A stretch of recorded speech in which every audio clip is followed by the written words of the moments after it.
मुझे बहुत खुशी है कि मुंबई कर जनता ने महायुति को एक अच्छा मैंडेट दिया है।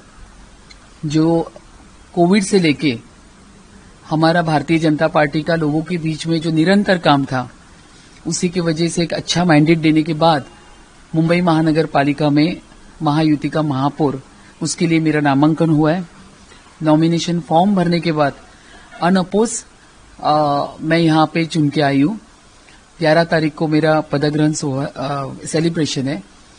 उसके बाद में मुंबई महानगर पालिका में मेयर के पोस्ट पे बैठने के बाद मैं यहाँ पे जाहिर करना चाहती हूँ कि मुंबई महानगर पालिका की महापौर नहीं, मुंबई की सेवक बन के काम करूंगी। 2014 की पहली मुंबई और उसके बाद सीएम देवेंद्र फडणवीस बनने के बाद मुंबई, कितना डिफरेंस लगता है? आप इसके बारे में क्या कहना चाहिए? ये बहुत ही बड़ा डिफरेंस है। इसलिए तो अगर आप देखने को जाए तो 2014 के पहले किस तरह से मुंबई की अवस्था थी, क्योंकि उबाटा की सत्ता थी, भ्रष्टाचार रहित पूरी मुंबई महानगर पालिका चल रही थी।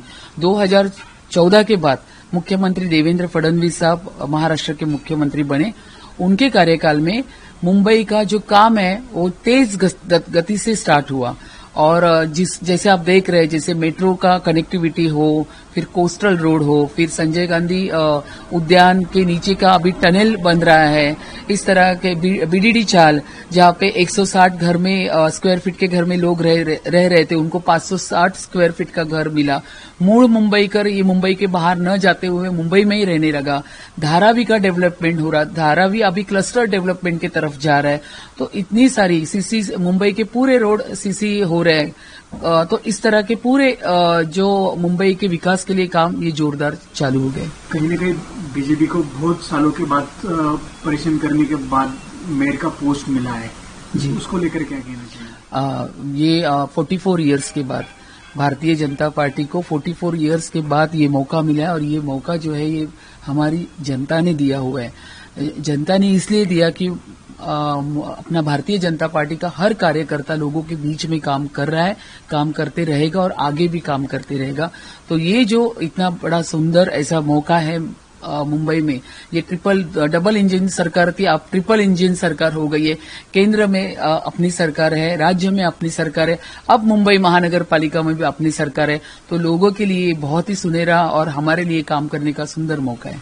100 सालों में क्या मेजर डिफरेंस, मतलब क्या आप काम करना चाहेंगे मुंबई के लिए?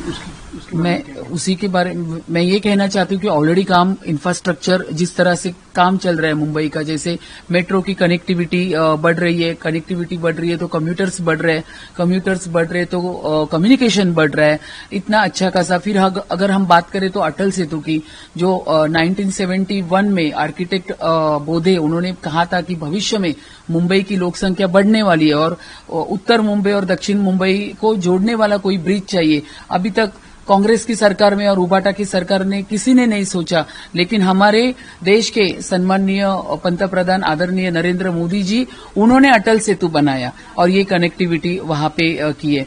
तो इस तरह के बहुत ही अच्छे काम चल रहे हैं। लेकिन आपका जो सवाल है कि अगले 100 दिनों में, तो मैं ये कहना चाहूंगी कि हमारा तो सीसी रोड पूरे मुंबई का कंक्रीट रोड, उसका तो पूरा काम चल ही रहा है। उसी के साथ में अगर पानी की समस्या हो, स्ट्रॉम वाटर ड्रेन की समस्या हो, उसी के साथ में पोल्यूशन की समस्या हो, फिर सुरक्षित मुंबई और विकसित मुंबई के विषय हो, उस सभी विषय में मैं ध्यान डालने वाली हूँ। लेकिन उसी के साथ जो इलीगल बांग्लादेशी फेरी वाले जो फुटपाथ के ऊपर बैठे हैं, उसके ऊपर मैं ज्यादा ध्यान देने वाली हूँ। मानसून में देखा जाए तो मुंबई में पूरी तरह से पानी में भर जाती थी, मतलब इससे पहले भी देखा है तो हिंद माता हो या ऐसी कुछ जगह है वहां पे पूरी तरह से पानी भर जाता है। तो उसके लिए क्या बैकअप प्लान किया जाए? यही तो बात है ना, जो उन्होंने 25 साल से वो बना के रखा था पूरी मुंबई की अवस्था। अब खड्डे के लिए कॉन्ट्रैक्ट हजारों कोटी का, रास्ते के लिए और उसके ऊपर जो पोर्टल्स आते थे उसके लिए वो भरने के लिए वापस हजारों कोटी का कॉन्ट्रैक्ट, यही तो किया उबाटा ने। अब नहीं होगा। अब आने वाले अभी ये जो हमारी ट्रिपल इंजन सरकार है, ये पूरी तरीके से अच्छा काम करेगी।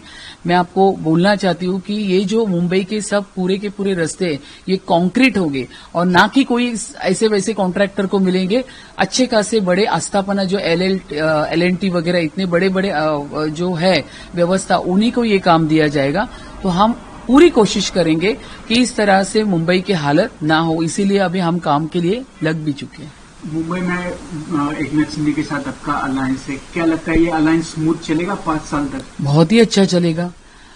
महायुति को इतना बड़ा मैंडेट मिला है, 118 नगर सेवक आज मुंबई महानगर पालिका में काम करने वाले, और खुद मेरे नाम के लिए आदरणीय हमारे मोदी जी, आदरणीय हमारे देवेंद्र जी और आदरणीय हमारे एकनाथ शिंदे जी, उन सबका आशीर्वाद है। हम पूरे एक साथ एक ही केबिन में बैठ के ये पूरा मुझे अनुमोदन मिला है, तो जरूर डेफिनेटली हम लोग भविष्य में अच्छा काम करेंगे। उबाटा सबसे बड़ा मुद्दा लेके आया था मराठी मेयर का, जो बीजेपी ने पूरा किया है, क्या लगता है उसके बारे में? क्या भारतीय जनता पार्टी ये मराठी लोगों के लिए है, भारतीय जनता पार्टी ये सभी हिंदुत्ववादी लोगों के लिए, ये उन्होंने मुद्दा बनाया था कि भारतीय जनता पार्टी मराठी लोगों के लिए नहीं है। हम ज्यादा से ज्यादा मराठी कार्यकर्ता भारतीय जनता पार्टी में आज काम कर रहे हैं। अगर आप देखने के लिए जो मराठवाड़ा का पट्टा, विदर्भ का पट्टा, कोकण का पट्टा, आज पूरे पदाधिकारी भारतीय जनता पार्टी में, ऐसी कोई बात नहीं है। देखो, उबाटा के पास कोई मुद्दे नहीं रहे, उनके पास अभी भावनिक मुद्दे बचे, विकास के तो मुद्दे है नहीं, इसीलिए तो मुंबईकर ने उनको कुछ दिया ही नहीं। यहाँ पे अगर तीनों पार्टियां एक हो गई, लेकिन 50 के ऊपर उनके नगर सेवक भी चुन के नहीं आए, क्योंकि उनके पास विकास के मुद्दे नहीं, बिल्कुल नहीं थे। लोगों के पास जाके वोट कैसे मांगेंगे, इसीलिए वो अभी वो भावनिक मुद्दे के ऊपर आए, इमोशनल टॉपिक। फिर क्या है, मराठी का मुद्दा, हम लोग मराठी, ये गुजराती, ये कन्नड़, ये तेलुगु, भाषा का मुद्दा लेकर कोई जीत नहीं सकता है। मुंबईकर होशियार है, मुंबईकर जो विकास का काम करता है, जो लोगों के बीच में रह के काम करता है, उन्हीं के साथ मुंबईकर खड़ा रहती है, और वो है महायुति के हम सब जन। महाराष्ट्र में भी बीजेपी है, मुंबई में भी बीजेपी है, इसका श्रेय आप किसको देना चाहेंगे? केंद्र में बीजेपी है, महाराष्ट्र में बीजेपी है, मुंबई महानगर पालिका में बीजेपी है, सभी जगह पे हम अलायंस में बैठे हैं। शिंदे साहब है हमारे, इसका श्रेय मैं जनता को देना चाहती हूँ कि जनता जनार्दन, उन्होंने यहाँ पे हमको वोट देके यहाँ पे आने का मौका दिया है। अगर आप ये वीडियो YouTube पर देख रहे हैं तो हमारे चैनल को सब्सक्राइब कर बेल आइकन दबाएं, और Facebook पर देख रहे हैं तो हमारे पेज को लाइक करें।